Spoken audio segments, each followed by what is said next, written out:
My name is Guy, G-H-I-S. I used to call myself Ghislaine Lanctot. I was a medical doctor for 25 years until I found out what the medical system was all about. And I wrote a book entitled The Medical Mafia. The medical system is sick everywhere. It doesn't work. Everybody's unhappy with it. The patients are unhappy. The government is unhappy. It's too expensive. The doctors, physicians are unhappy. Everybody's unhappy with the system, but it still goes on. So why does it still go on? Somebody must be happy with it. And yes, big money, big pharma is happy with the system. And should it be then that they control it? Yes, they control it from A to Z. You have to know that medical schools, all the media, even the medical journals, the newspapers, the television, radio, are totally controlled by big money. At the beginning of the previous century, in the early 19s, the alternative medicine, natural medicine, was the most important one. There was doctors were practicing, were touching the patients, were questioning the patients, were healing them with herbs, with all sorts of natural stuff. And all this disappeared with the Flexner Report.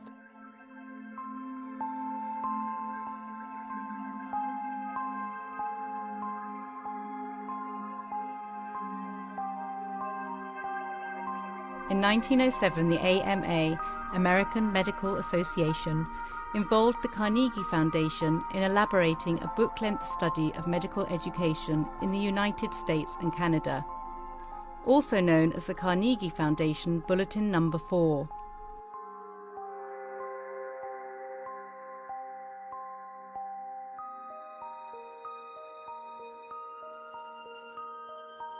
The author, Abraham Flexner, was an ambitious educator, neither a physician nor a medical scientist, but the brother of Simon Flexner, employed by the Rockefeller Institute for Medical Research. Later on, Abraham Flexner became the first director of the Rockefeller philanthropy programs in medical education. Andrew Carnegie was regarded as the second richest man in history after John D Rockerfeller. While Carnegie played a leading role in the American steel industry and education, Rockefeller was interested in oil industry and medical research. Abraham Flexner's report was published in 1910, and the purpose was to improve the quality of medical service by establishing professional medical education based on mainstream scientific principles. But what was accepted as science in the early 20th century? The theory of materialism, rising in the 17th century, holds that the only existing thing is matter. Everything is composed of material, and all phenomena, including consciousness, human soul and spirit, are the results of material interactions. In other words, matter is the only substance. Scientific materialism, physicalism, became the philosophical position of the early 20th century. The main statement of physicalism is that there are no kinds of things other than physical things.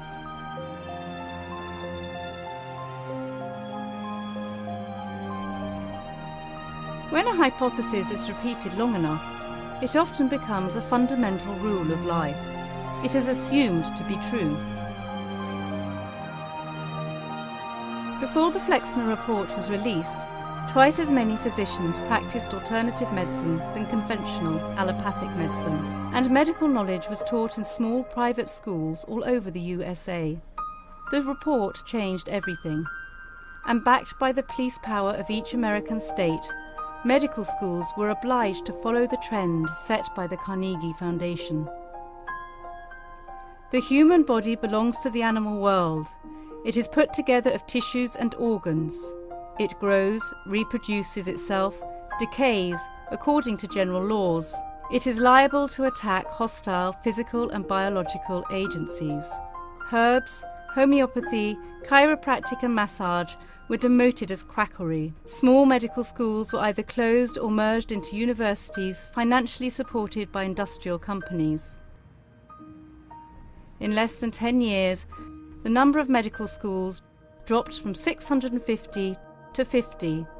The number of medical students decreased from 7,500 to 2,500 as they were unable to afford the high education fees. The report included a detailed regulation of medical education and pharmacology as the only solution against dreadful diseases. According to the present-day consequences of the report, no medical school can be created without the permission of government, and medical research adheres fully to the protocols of scientific research. Of the 1910s, materialism, medication and vaccination. Supply of physicians were restricted, incomes of the remaining practitioners raised, and conventional medical schools began to be centralised. In 1997, the WHO obtained full control over medicine as the validity of the Flexner Report was extended worldwide.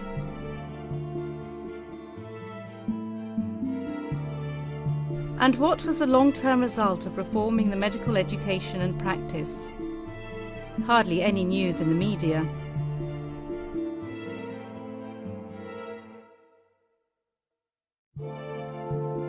According to the 2003 medical report, Death by Medicine, 783,936 people in the United States die every year from conventional medical mistakes.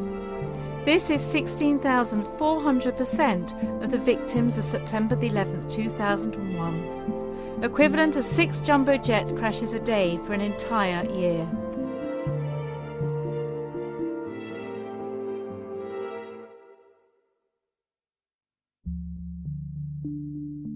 $106,000 of the nearly 800,000 cases are from prescription drugs. The United States spends $282 billion annually on deaths due to medical mistakes, or iatrogenic deaths. According to a 1995 US iatrogenic report, the annual automobile accident mortality rate is 45,000. On the other hand, annually, over 1 million patients get injured in hospitals, and 280,000 of these cases result in death. In 2004, the USA spent $1.4 trillion, 15.5% of the GDP, on healthcare. More than 1/3 was paid to the pharmaceutical industry.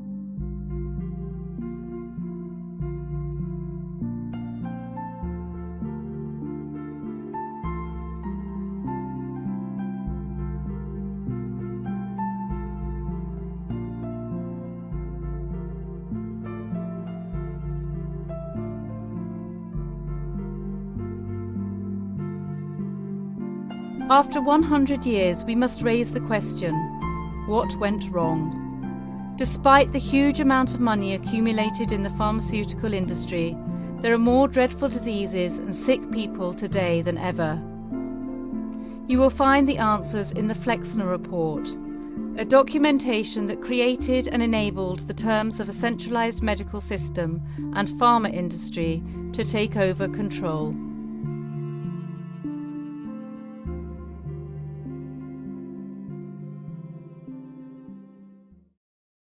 I will tell you about my experience, my personal experience as a doctor. When I was in medical school, I didn't know all of this I'm telling you today. And I thought that medicine was the state of the art. I was so convinced. And I was in medical school in the 1965, from 60 to 65, 66. I was convinced that by the end of the century, there would be no more disease. So I really believed in medicine. When I came out, I practiced medicine. I was in specialty, but I practiced medicine. But slowly, I started seeing things that did not make sense. So I questioned.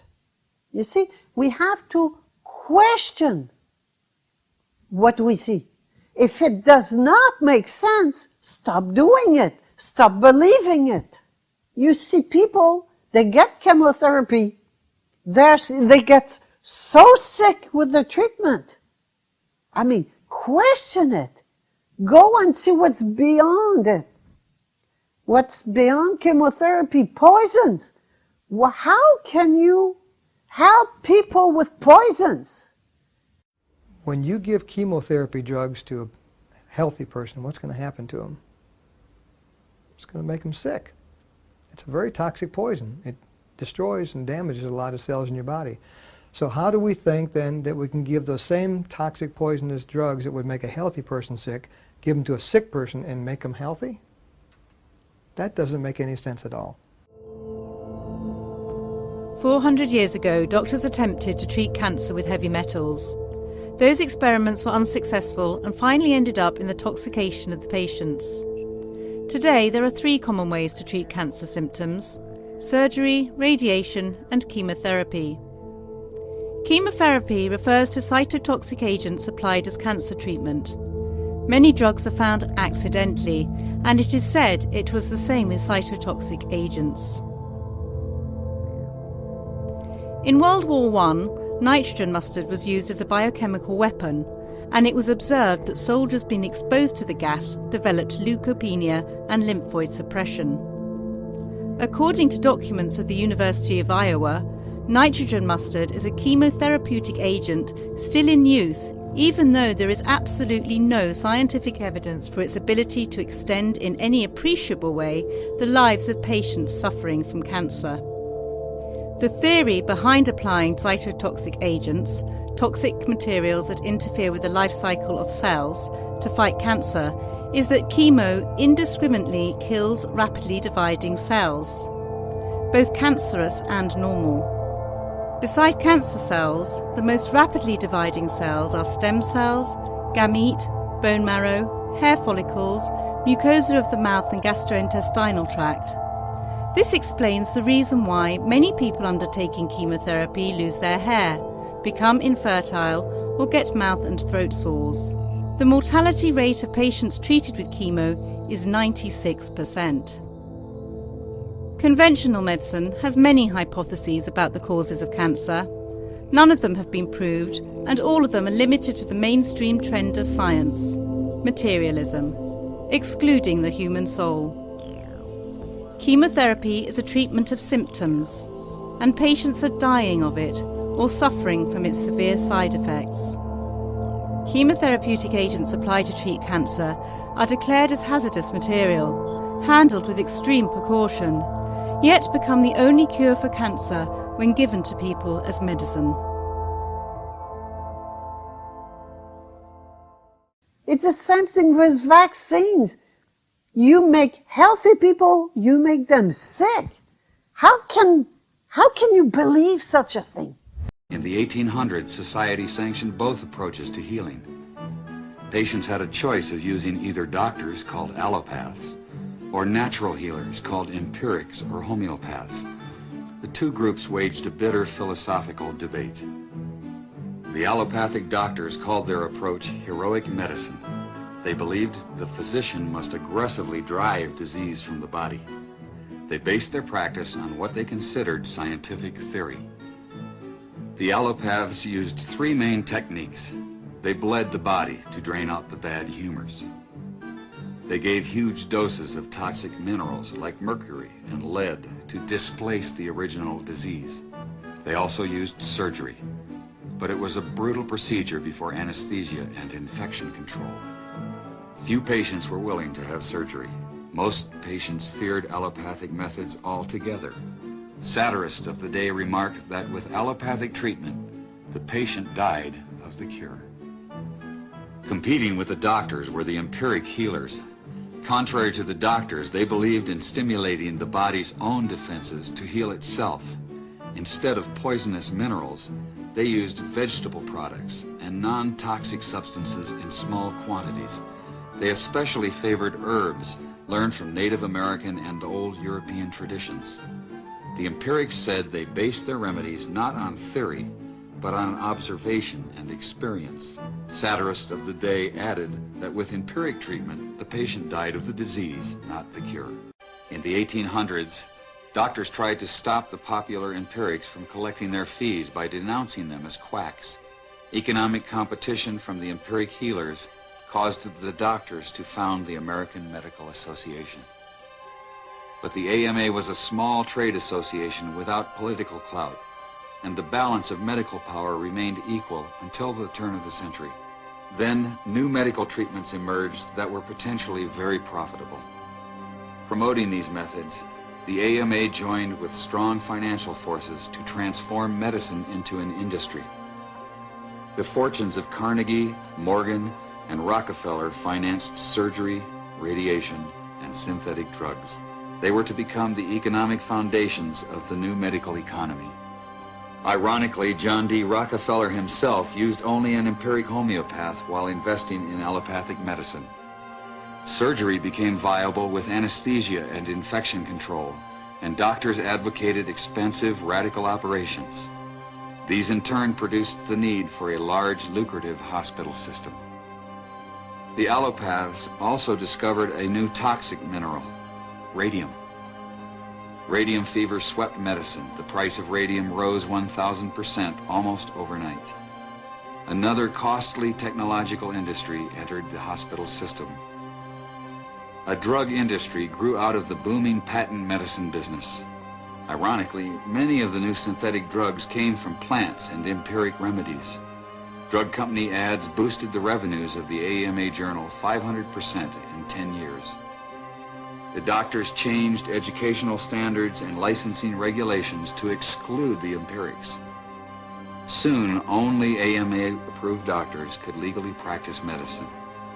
In a brief 20 years, the AMA came to dominate medical practice. Organized Medicine launched a media campaign to associate the empirics with quacks. The code word for competition was quackery. By the 1940s, its quack files had swelled to include 300,000 names. The Fitzgerald Report to Congress named at least a dozen other promising cancer treatments seemingly blocked by organized medicine.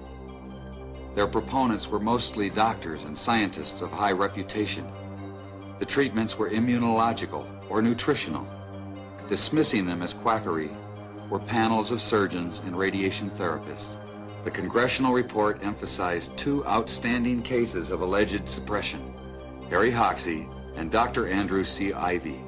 If Hoxsey fit the image of a quack, Dr. Ivy certainly did not. The similarity of Dr. Ivy's charges to those of Hoxsey was unmistakable.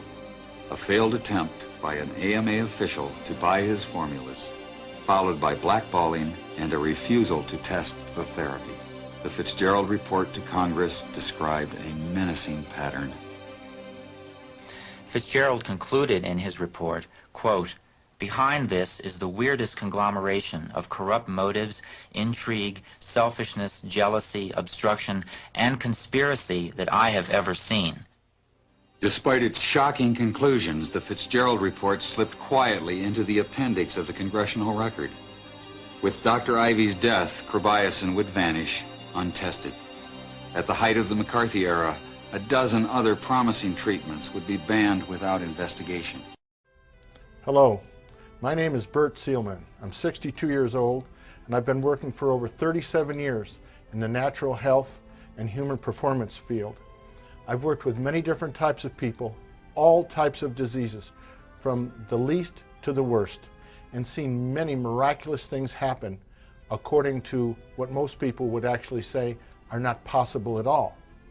I want to talk to you about our misguided perceptions of the medical field, and the truth behind what doctors are practicing and what they are not practicing. They're not talking about the health that we think of today. They were at one time, but today this has been lost. I'm talking about the health that comes from total restoration, realizing that every 4 days we have a new stomach lining. Every 28 days we build a new layer of skin. Every 16 to 18 months our body is brand new to every cell. Think about how what we put in our mouths can change who we become as this time period changes. If we're going to eat ho-hos and ding-dongs, we're obviously going to become ho-hos and ding-dongs. What I'm talking about today is intent. What is the truth behind what people really are doing and what they have sworn an oath to do and what they are not doing? What I'm talking about today is not just the standard of care for doctors, but about the ignorance of people who think that all of these practitioners are about this person's health who walks in the door. This is not true. What I'm going to show you today, I have talked with many attorneys on. I'm about to show you that by law, most doctors and physicians today are not practicing according to their oath, and that they are doing things that are not only against their oath, but are actually crimes against humanity. I'm talking heinous, cruel, and unusual things that should not be done. Do not take me wrong. I'm saying that there are many doctors out there who wish to make things right for people, who have the right intent, but there are also more professionals out there who are not doing what they actually swore an oath to do. So I want you to consider the things I'm about to show you. You all know that they took what's called the Hippocratic Oath. Hippocrates said many years ago, "Let thy food be medicine, and thy medicine be thy food." Yes, we can change who we are, no matter whether it's cancer, or hepatitis C, or HIV. These things can all be arrested, they can all be stopped, and they can all be reversed because our body is a renewable resource. Yes, a new stomach lining every 4 days, a new layer of skin every 28, and that's right, a new body every 16 to 18 months. I've seen it happen. I want you to know today what the truth says. I'm first going to talk to you and show you the original Hippocratic Oath that was used up until 1964, and it was translated from the Greek. And for time's sake, I'm going to cut right to the chase. The old classical oath of the Hippocratic Oath for doctors said in the 3rd paragraph, "I will apply dietetic measures for the benefit of the sick according to my ability and judgment. I will keep them from harm and injustice." Please note, I will apply dietetic measures. Where does your doctor today able to tell you, or where has he practiced with you, finding out what you're eating, how to prevent the diseases from happening? You go to this man for a cure, but yet he doesn't tell you anything on how to prevent it. Could it be because it makes him money? Or more importantly, could it be because a big pharma taught him how to practice medicine, and maybe he was duped? I want you to look at the next paragraph.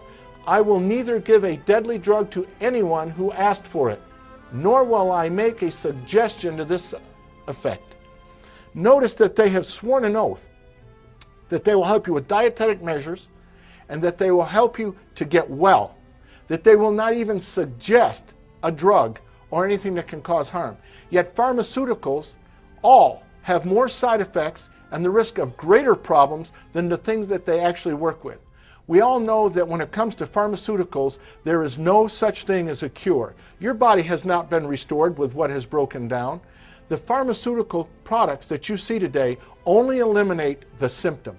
They only eliminate the symptom and mask the severity of the problem that you have. They do not do anything to restore. You will notice in every case when a person starts on a medication that as time progresses, they need more and more medications. Eventually, the side effects are so great and the symptoms become so numerous that you cannot determine which one has originated from the other.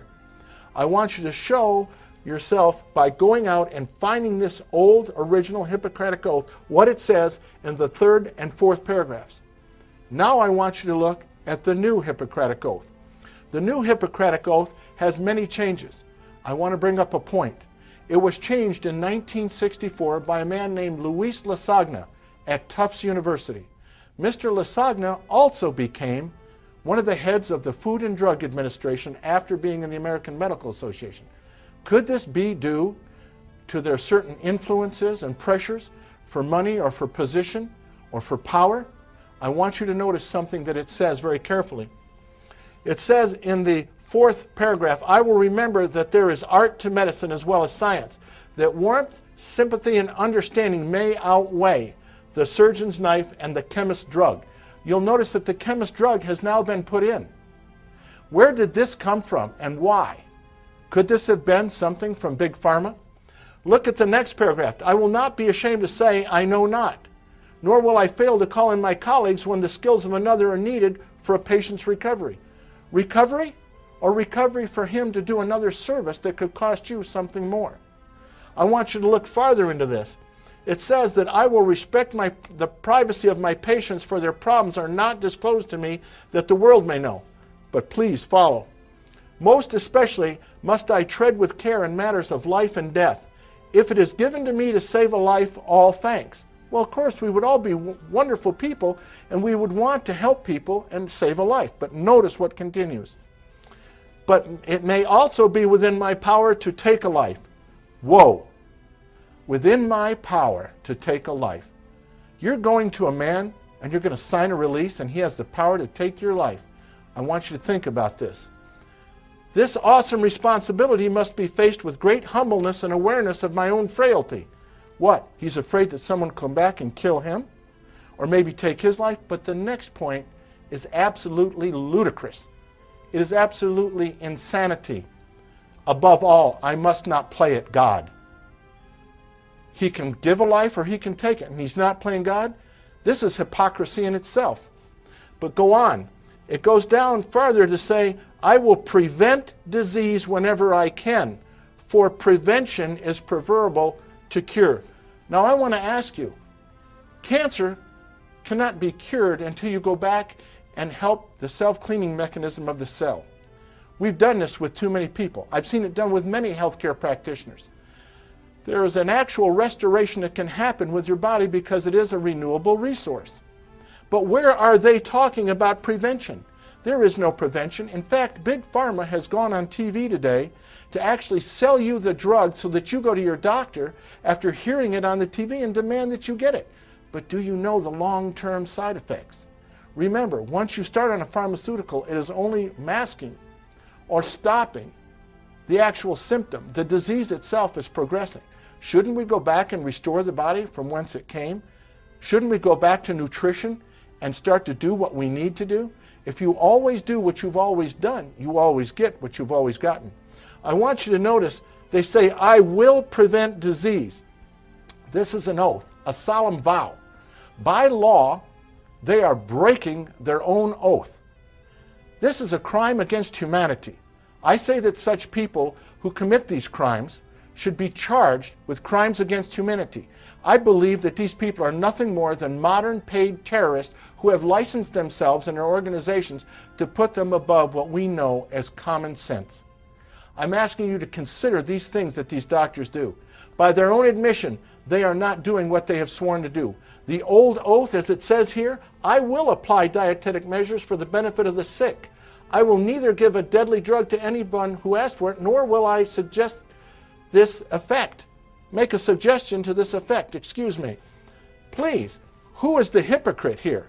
But more importantly, who's stupid? We see healing done all the time through many healthcare practitioners. I say, take your health into your own hands. That going to a doctor is a big possibility for you actually signing your life away. Is it about your health or is it about his money? I want you to stop and look at these things. Your health is important, and so are your loved ones. Thank you.